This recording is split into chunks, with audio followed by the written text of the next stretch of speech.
आज गाजीपुर में एक जानी मानी शख्सियत डॉक्टर एमडी सिंह के साथ हम लोग बैठे हुए हैं। उनसे यूं ही बातचीत हो रही थी तो समझ में आया कि उनके अंदर एक महान कवि और एक अद्भुत किस्म का सरोकारी शख्स है। डॉक्टर साहब नमस्कार। और एक तो अभी जो बातचीत हम लोग कर रहे थे कि चिकित्सा के क्षेत्र में काफ़ी आपका नाम है और बहुत ही सेवा भाव और बहुत ही मिशनरी अप्रोच से आप काम करते हैं, लेकिन इसमें कविता, भाषा, संवेदना, सरोकार, ये सब चीज़ें कैसे आ गई? क्योंकि आमतौर पे माना जाता है कि जो चिकित्सक होता है, प्रोफेशनल होता है, उसके पास कविता जैसी चीज़ों के लिए तो वक्त ही नहीं होता है। आप क्या सोचते हैं, आपका नज़रिया क्या है? नहीं, एक चीज़ जो आपने कहा कि चिकित्सक प्रोफेशनल होता है, चिकित्सा कार्य जब से प्रोफेशनल हो गया है तब से इसके अंदर काफ़ी विकृतियाँ आई हैं जी।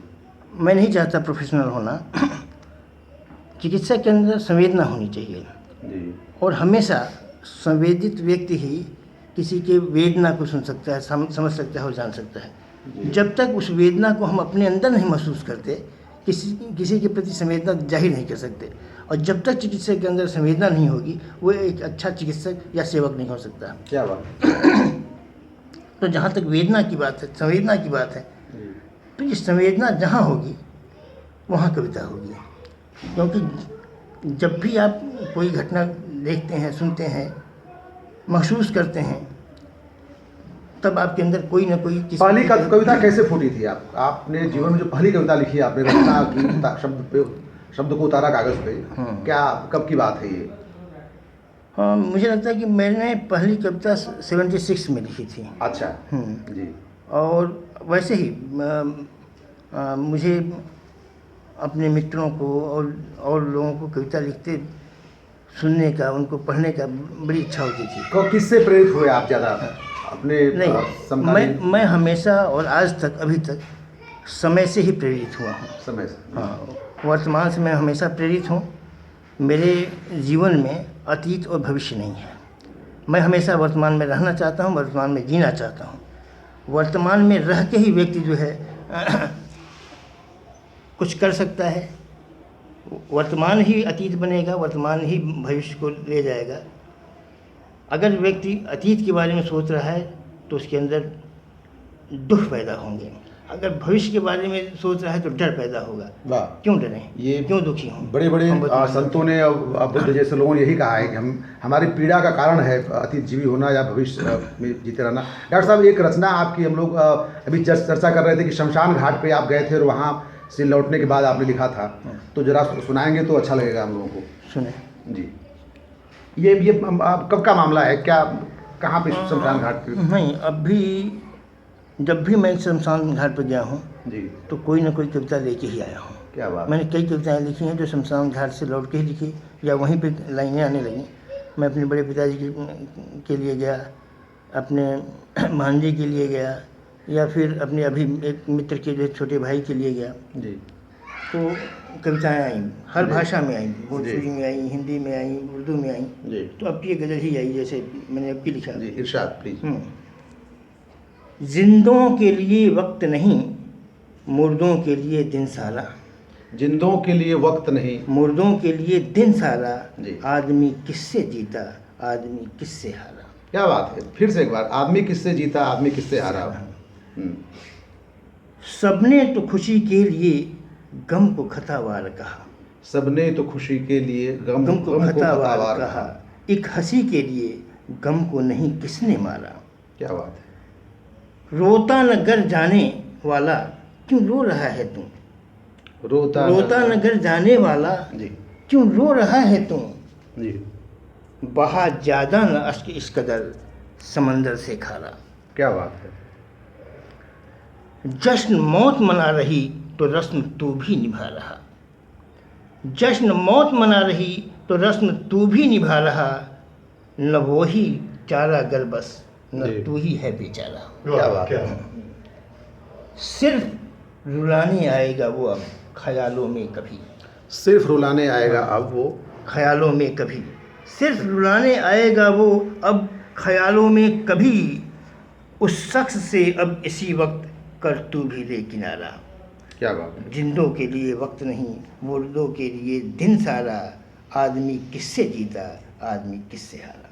क्या एक कोई रचना और देखिए आपके जो मोबाइल रूपी पुस्तक में जो है, क्योंकि अब तो पहले कवि लोग लिख के रखते थे डायरी में, उसको क्या बोलते हैं जो है कि नोटबुक।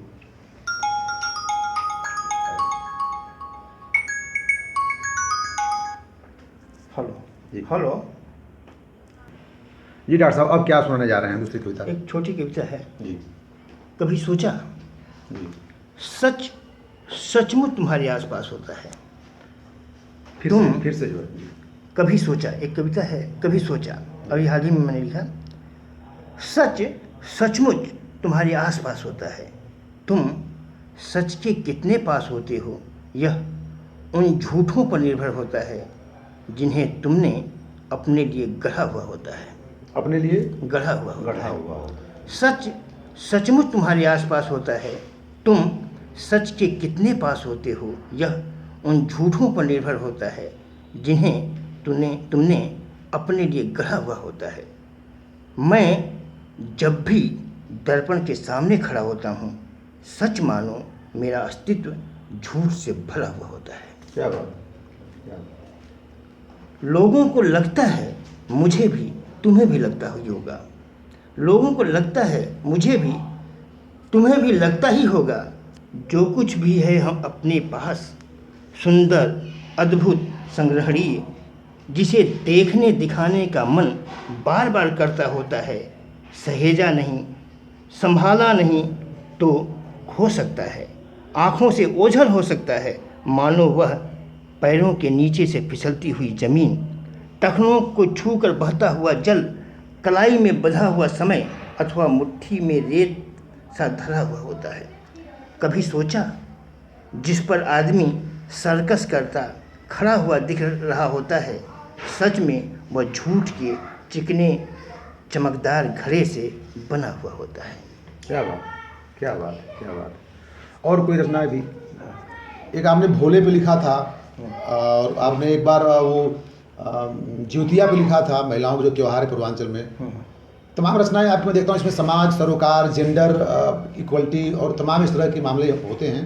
मुझे लगता है कि जितना आपकी कविताओं पर ध्यान दिया जाना चाहिए उतना ध्यान दिया नहीं गया है साहित्य जगत द्वारा। और हम लोग चाहेंगे कि जो आपकी रचनाएं हैं, जो कविता संग्रह आए हुए हैं खासकर, उन पे हम लोग कभी बस फुर्सत में बैठें और सुने, उनको बात करें हम लोग।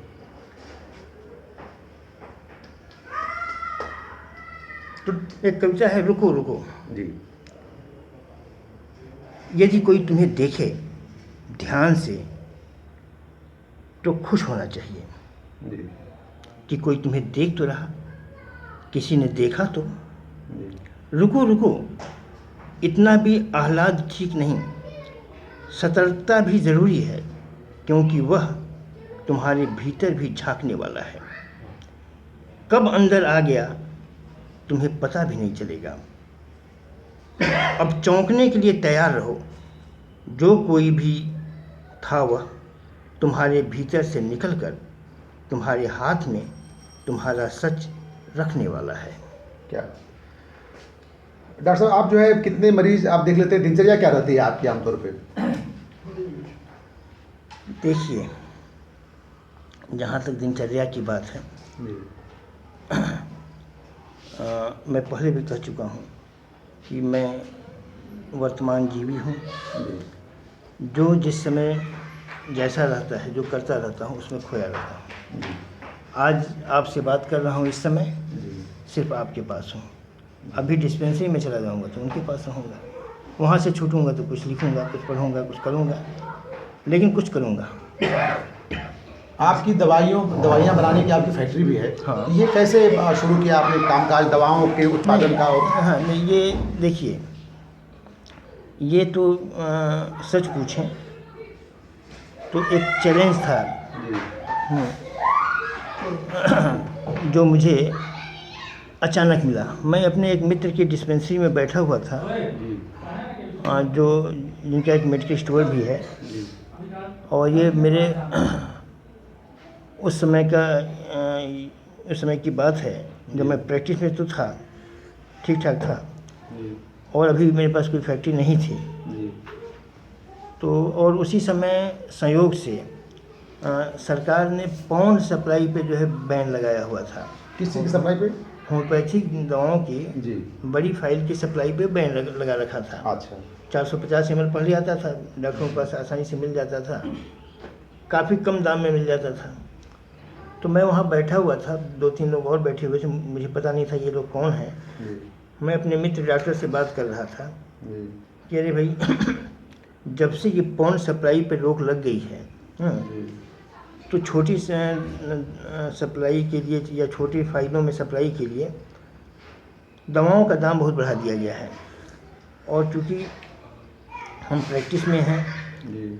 और मरीज जब काफ़ी आने लगे हैं, तो अगर दाम दवाओं का महंगा होगा तो हमें भी कुछ महंगा देना होगा। तो लोगों को ये लगेगा कि अब इनकी अच्छी चलने लगी तो ये अब ये दाम बढ़ाने लगे। हाँ। और एक तो ये है, और दूसरा ये कि चोरी छिपे अब भी सप्लाई पौंड की ही जा रही है। जी। तो जहाँ चोरी आ गई वहाँ जो है उसमें जो है अब मिलावट आएगी। एवं मिलावट आ रही है, बार बार शक होता है कि दवा सही आई है कि नहीं। हाँ, हम लोग प्रयोग कर रहे हैं, महंगाई भी बढ़ी और दवाओं के जो है क्वालिटी में भी जो है कमी आया है। तो ये बार बार मेरे मन में आता है, मैंने ये कहा उससे कि बार बार मेरे मन में आता है कि क्यों ना अपनी ही एक फैक्ट्री खोल दूँ, और लोगों को बता दूं कि इसको सस्ता भी कैसे दिया जा सकता है और अच्छा भी कैसे किया जा सकता है। जी। तो अचानक बीच में ही वहाँ बैठे हुए 2 आदमियों में से एक बोल पड़ा जी। कि डॉक्टर साहब, होम्योपैथिक दवाओं की कंपनी खोलने के लिए बहुत अटैचियाँ खाली हो जाती हैं और बहुत जूते टूट जाते हैं। जी। जी। जी। तो उस समय मैं थोड़े समय के लिए अवाक हुआ। जी। जी। जी। और मैंने उनसे कहा, हाँ। उस समय मैंने यही कहा था कि देखो भाई, मेरे पास तोड़ने के लिए तो जूते नहीं हैं जी। और खाली करने के लिए अटैचियाँ भी नहीं हैं, जी। लेकिन अब इन दोनों के बगैर मैं इस काम को करके दिखा दूंगा। क्या बात है। और लाइक चैलेंज की तरह लिया हाँ, आपने इसको। मैं करके दिखा दूंगा। और उसी दिन मैं एक सीए मित्र के पास गया, यहीं पे नासिर नाम से हैं वो। मैंने कहा कि भाई बताओ, ये किसी कंपनी को खोलने के लिए क्या क्या किया जाता है। उसी दिन मैंने शुरू कर दिया और मैंने एक शर्त वहाँ पे रखी थी कि 1 पैसा मैं घूस नहीं दूंगा किसी को, और जिस दिन मुझे घूस देना पड़ा इस लाइसेंस लेने में, उस दिन मैं मान लूँगा कि मैंने जो जेब में मेरे पास मैंने खर्च किया है इस कार्य के लिए, वो मेरा खो गया, बंद कर दूँगा। और इस सच मानिए कि लाइसेंस लेने तक मैंने किसी को 1 पैसा घूस नहीं दिया। हर जगह जहाँ ज़रूरत पड़ी मांगा गया, वहाँ मैंने यही कहा था कि नहीं, मैंने ये तय करके ये शुरू किया है कि घूस नहीं दूंगा, आप बताओ कि क्या करना है, क्यों नहीं आप दोगे मुझे लाइसेंस। और इसके लिए मैंने ड्रग एंड कॉस्मेटिक लॉ की बुक खरीदा। एक होम्योपैथिक यूनिट के लिए क्या क्या रिक्वायरमेंट है, मैंने उसे पूरा करना शुरू किया। और जहाँ भी जिस ऑफिस में, जहाँ भी कई जगह ऑफिसों में जाना पड़ा, कई जगह जाना, हर जगह एक यही संभावना थी, मैं कहीं नहीं गया। मैंने मिस्टर भास्कर पांडे को एज ए मैनेजर उसी समय रख लिया और उनको दौड़ाना शुरू किया, आप जाइए। बहुत से यहाँ पे मेरे राजनीतिक परिचित भी थे। जब भी उन्होंने कहा कि हम सहयोग करेंगे, तो मैंने उनसे यही कहा था कि मैं साथ नहीं जाऊंगा, आपको अगर सहयोग करना है तो अपने से करो, अपने खर्चे पे करो। मैं कोई खर्च नहीं करूँगा, और ये है मेरा। तो सच पूछे तो गाजीपुर ने तो बहुत सहयोग किया। गाजीपुर ने किसी ने 1-2 लोगों ने प्रयास किया था, लेकिन मैंने साफ साफ मना करवा दिया। मैंने साफ मना करवाया था कि भाई देखो, मुझे देना नहीं है एक भी पैसा। अगर आपको लग रहा है कि मैं गलत कर रहा हूँ तो मेरे खिलाफ़ जो है रिपोर्ट लगा दो, ये गलत है, मैं तैयार हूँ। तो इस प्रक्रिया से हुआ ये। ड्रग कंट्रोलर के यहाँ से बार बार कहा जाता रहा कि आप मार्केट में आ जाओ, नहीं तो बिक जाओगे। मार्केट में आ जाओ, नहीं तो कई कंपनियां जो 10-10 साल से जो है अप्लाई करके अपना काम कर रही हैं, आप करते रहो और फिर लाइसेंस बनता रहेगा। मैंने कहा नहीं, बिना लाइसेंस के मैं नहीं आऊँगा। इसका परिणाम यही हुआ कि मुझे लाइसेंस 1 साल के अंदर मिला। मैंने as a drug formulating chemist विधिवत इंटरव्यू दे के अपने इंटरव्यू दिया लखनऊ जाके। उसी दिन जिस दिन मैंने इंटरव्यू दिया, मैंने उसको पास किया और उसके बाद कंपनी को लाइसेंस और फार्मेटिंग केमिस्ट का अप्रूवल गवर्नमेंट द्वारा 1 दिन हुआ। वहीं पे एक दूसरी कंपनी भी आई थी, उसके एक दूसरी कंपनी के लिए आजमगढ़ की एक कंपनी ईस्टर्न, उसके लिए जो है हेपेटको के जो है संचालक आए हुए थे। उन्होंने कहा भी कि पहली बार ये उत्तर प्रदेश के इतिहास में हो रहा है किसी कंपनी को लाइसेंस और उसके केमिस्ट को जो है क्या नाम है उसका अप्रूवल 1 दिन हो रहा है। आप लोगों ने सर जो है कुछ कैंसर पे भी कुछ नई दवाएं इधर शोध की हैं, जिसमें बता रहे थे प्रसून जी की उसमें मतलब देखिए बहुत कुछ पॉजिटिव उसका रिजल्ट आया है। नहीं, देखिए ये कुछ कहना जी ये कह देना कि मैंने शोध किया है, ये गलत है। जी वो चीज़ें पहले से हैं, उस पर काम हो रहे हैं। जी एक आजकल इंटरनेट पे एक हर्बल मेडिसिन है ग्रेशियोला, जी उस पर काफ़ी इंटरनेट पे लिखा जा रहा था कि ये जो है केमोथेरेपी से 1000 गुना पावरफुल है, या इसको जो है लेने से जो है कैंसर को ये रोक देता है। तो मैंने भी उसको पढ़ा जी और पाया कि श्रीलंका में और क्यूबा में एक फल होता है जो शरीफा की तरह का ही फल है। और मैंने पढ़ा कि उसमें आगे ही पढ़ा कि जो है नीलगिरी के पर्वतों पे भारत में भी ये पौधा पाया गया है, जहाँ इसको हनुमान फल के नाम से जाना जाता है। अच्छा हाँ। तो उस फल को और उसकी पत्तियों को मैंने जो है श्रीलंका से मंगवाया जी खरीदवा के, करीब वो 3,500 रुपये की केजी के हिसाब से उसकी पत्तियाँ आई यहाँ पे। अच्छा और उसका फल भी वही उसी के हाथ पर 3-4 हज़ार रुपये की किलो आया, लेकिन मैंने मंगवाया और मैंने पढ़ा कि उसमें उसका कैप्सूल बना के कई कंपनियां जो है दे रही हैं, और एक कैप्सूल 100 रुपये का, दिन भर में उसका खुराक था कम से कम 6 कैप्सूल खाने का, तो ये 600 रुपये में हो रहा था। तो मुझे लगा कि मैं अगर होम्योपैथिकली इसको बनाता हूँ तो इसको बहुत सस्ता मैं बना सकता हूँ, और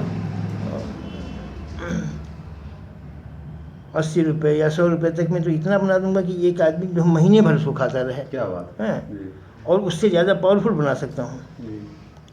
तो मैंने उसको क्या वाकई कीमोथेरेपी वगैरह की से ज़्यादा और नहीं, ये तो अभी सिद्ध नहीं हुआ है लैब में, लेकिन इंग्लैंड में इस पे जो खोज हुए उसने एक चीज़ ज़रूर बताया कि इसमें एक ताकत तो है इस फल में कि अगर इससे दवा बना के दिया जाए किसी को, तो कैंसर सेल्स को बढ़ने में जो सेल जो सहयोगी होते हैं उनके जो है बढ़ाव को ये रोक देता है। मतलब जो फैलाव कैंसर का है वो रोक जाएगा, उसको जो है ये रोक सकता है, या उसके जो है जो उसको बढ़ाने वाले कारक हैं उसको ये रोक देता है। तो ये भी काफ़ी था। मैंने मंगाया कि भाई अगर होम्योपैथी इसको जो है प्रूव करके देखते हैं कि इसकी प्रूविंग कैसी होती है। तो सच तो यह है कि होम्योपैथिक दवाओं की प्रूविंग हमेशा एक स्वस्थ व्यक्ति पे या मनुष्यों पे ही की जाती है। तो मैंने उसको मंगाया, मदर टिंचर में उसको कन्वर्ट किया, फिर उसको 3x तक पोटेंटाइज किया, और कैंसर के मरीजों को मैंने दिया उसको। और मैंने पाया कि निश्चित रूप से वो इतना काम तो कर रही है कि उसमें जो हम और दवाएं दे रहे हैं उनके साथ जब उसको दे रहे हैं तो जैसे ग्लैंड्स कहीं बढ़ गए हैं, उसके ग्रोथ को वो रोक दे रहा है, उसमें कुछ पॉजिटिव साइन भी आ रहे हैं। तो इस तरह वो दवा इस समय प्रयोग में है मेरे में, और उन कैंसर के पेशेंट को जिसको कि ये कह दिया गया है कि अब ले जाइए सेवा कीजिए, तो ऐसे ही पेशेंट कैंसर के पेशेंट्स को मैं जो है उसको भी दे रहा हूँ। अच्छा। अब तक करीब जो है 40-50 ऐसे कैंसर के मरीज को मैंने दिया है उसको, और निश्चित रूप से कुछ पॉजिटिव साइन है उसमें कि वो उसको रोक रही है। और मैं ये समझता हूँ इस बात को कि अगर होम्योपैथिकली ही उसको अगर दिया जाए तो ज़्यादा पावरफुल होगी, क्योंकि होम्योपैथिक एक तो काफ़ी इको फ्रेंडली भी है। जिस चीज़ से अगर कोई डेंसिटी भी उसकी बहुत ज़्यादा, हाँ, जो कोई पद्धति दवाओं की 1 कुंटल से जितनी दवा बनाएगी, हम उसके 10 ग्राम से उतनी उससे ज़्यादा बना सकते हैं। और 1 किलो से तो हम इतनी दवा बना सकते हैं कि पूरे देश को खिला सकें। होम्योपैथी में इतनी ताकत है। तो मैंने इसको प्रयोग किया है। मैं दावा नहीं करने जा रहा है कि मैंने खोज लिया, मैं ये भी दावा नहीं करने जा रहा है कि ये प्रोडक्ट मार्केट में आ चुका है अभी आपका, या तभी अभी उस पर नहीं, अभी अपने डिस्पेंसरी से उससे जो है मैं उसको प्रयोग अपने लेवल पे R&D हाँ, कर रहे हैं। अब अभी जो है वो हमारे लैब में है, लैब में उसके प्रयोग हो रहे हैं।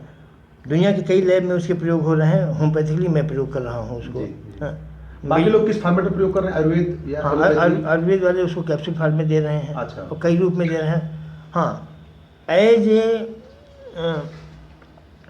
ड्रिंक, जी, कहना कोल्ड ड्रिंक या फिर सॉफ्ट ड्रिंक के रूप में उस फल से जो है ड्रिंक बनाए जाते हैं दुनिया अच्छा, में, जी। और ड्रिंक के रूप में भी प्रयोग है। इसीलिए मैं आगे आया कि जो ऑलरेडी ड्रिंक के रूप में यूज़ किया जा रहा है तो कम से कम मनुष्य के लिए बहुत हानिकारक नहीं है। जी, जी, जी। नहीं तो सीधे मैं हाँ। नहीं प्रयोग करता है। ठीक बात। प्रयोग इसीलिए कर पा रहा हूँ कि वो ड्रिंक के रूप में ऑलरेडी जो है पूरी दुनिया में है। जी, जी, अब उसको दवा के रूप में मैंने जो है कन्वर्ट किया जी, होम्योपैथिकली, और अब उसको जो है प्रयोग में जो है जब तक उसमें कुछ अभी यहीं पे एक इंजीनियर हैं, संयोग से उनके लड़के ने ही मुझे बताया, वो भी डॉक्टर है, यहीं पे पोस्टेड है, MBBS है। जी, तो उसने कहा था मुझसे कि भैया मेरे पापा को जो है ऐसा कैंसर है जो सारे गांठों में हो जाता है, शरीर के रसोड़ियाँ डेवलप हो जाती हैं, ट्यूमर्स डेवलप हो जाते हैं जगह जगह गांठें, और उसमें है, और उनकी दवा जो है वहाँ चल रही थी बॉम्बे में। तो उसने दिखाया इसके बारे में, तो मैंने कहा ठीक है तो मंगाओ, तो उससे मंगवाया गया। जी, वो लाया, उसके पिताजी खा रहे हैं पिछले 2 साल से और काफ़ी इम्प्रूव हैं वो, जी, और उनको मैं दे रहा हूँ 2 साल से, वो भी खा रहे हैं, कई लोगों को और भी दिया, तो इम्प्रूवमेंट है। अब वो कितने % तक इम्प्रूवमेंट होगा ये तो नहीं मैं कह सकता, लेकिन ये ज़रूर कह सकता हूँ कि उन दवाओं के साथ जो चीज़ कैंसर पेशेंट को दी जाती हैं, इसको ऐड किया जाए तो और दवाओं को वर्क करने के लिए समय ज़्यादा दिया जा सकता है। जी, हाँ, जी, तो ऐसा है। अब दावे तो करना मुझे नहीं लगता है अच्छा है कि हम खुद ही हम सारा जो है क्रेडिट हाँ, अपने हाँ, लेना हाँ, है। नहीं चलिए आपका बड़प्पन है। लेकिन वो कंपनी की एज ए मेरी कंपनी जो GMP सर्टिफाइड कंपनी है, ISO सर्टिफाइड कंपनी है, और गाजीपुर जैसे जगह पे रह के जी, मैं ये बताना चाहता हूँ कि कहीं भी आप अगर संकल्प हैं और करना कुछ भी चाहते हैं जी, तो असंभव कुछ भी नहीं। जब मैंने इस कंपनी के लिए शुरू किया था तो मेरे जेब में मात्र 3000 रुपये थे। जी, हाँ, और फिर भी मैंने ये सोच के कि अगर मालवीय जी एक बिना पैसा के जो है इतना बड़ा संस्थान खड़ा कर सकते हैं तो मैं क्यों नहीं कर सकता। डॉक्टर साहब अभी कितनी कविता संग्रह आ चुके हैं आपके? मेरे 3 आ चुके हैं। किस किस नाम से, किस प्रकाशन से है? पहला हिंदी में कविता संग्रह थी मुट्ठी भर भूख, वे विश्वविद्यालय प्रकाशन वाराणसी से। जी, दूसरा कविता संग्रह भोजपुरी में थी चिढ़ोर, ये दिल्ली से छपी साहित्य सहकार प्रकाशन। और तीसरा अभी इस साल आई है गज़लों की का संग्रह है खुन्नस। जी, ये कलकत्ता की एक प्रकाशक हैं, नाम तो भूल गया मैं। जी। अच्छा, कोई आपकी किसी रचना पे BHU में कोई पढ़ाई भी जाती है शायद? नहीं, पढ़ाई नहीं जाती है। जी, अभी मुझे बताया गया कि रिटन में कहीं जो है जोगीरा नहीं है। जोगीरा? अच्छा, जोगीरा। जी, जबकि मेरी भोजपुरी वाली जो पुस्तक है उसमें एक जोगीरा भी है। अच्छा, हाँ। जी, जी, तो वही एक रिटन में मिली। तो कोई छात्र जो है PhD कर रहा है BHU से जी, जोगीरा पे ही, अच्छा, तो आया मुझसे इंटरव्यू लिया, वो पुस्तक ले गया, मेंशन किया होगा उस पर काम कर रहा है। जी, वैसे इस पुस्तक को जो है विद्यापीठ में भी जो है 8 दिन तक पाठ किया गया।